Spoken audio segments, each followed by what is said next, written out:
തമിഴ്നാട്ടിൽ 234 സീറ്റുകളാണ് ആകെയുള്ളത്. അതിലെ കക്ഷിനില എന്താണ് എന്ന് പരിശോധിച്ചാൽ TVKക്ക് 108 സീറ്റുകൾ ഇപ്പോൾ ഉണ്ട്, സ്വന്തമായുണ്ട്.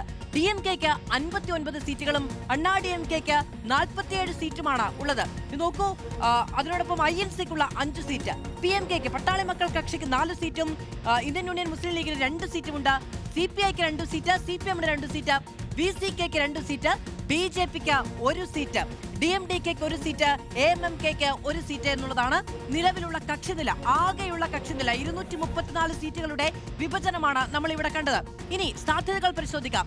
TVKയുടെ സാധ്യത കോൺഗ്രസ് പിന്തുണയ്ക്കുകയാണെങ്കിൽ എങ്ങനെ വരുമെന്നത് പരിശോധിക്കാം. TVKയുടെ 108 പ്ലസ് INCയുടെ 5 സീറ്റ്, ആകെയുള്ളത് 113 സീറ്റ്. പക്ഷെ എത്ര സീറ്റാണ് വേണ്ടത്? 118 സീറ്റുകളാണ് വേണ്ടത് കേവല ഭൂരിപക്ഷത്തിനപ്പുറത്ത് ഭരണമുറപ്പിക്കാൻ.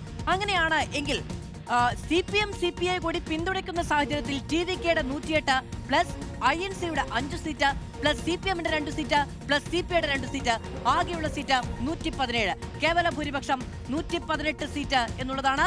VCKയുടെ പിന്തുണ കൂടി ഉണ്ടാവുകയാണ് എങ്കിൽ TVKയുടെ 108, INCയുടെ 5 സീറ്റ്, CPMന്റെ 2 സീറ്റ്, CPIയുടെ 2 സീറ്റ്, VCKയുടെ 2 സീറ്റ്, ആകെ 119 സീറ്റിലേക്ക് എത്താൻ കഴിയും. അതായത് TVKക്ക് 4 ഘടക കക്ഷികളുടെ കൂടി പിന്തുണയാണ് ഈ സർക്കാർ രൂപീകരണത്തിന് അനുകൂലമായി കിട്ടുക.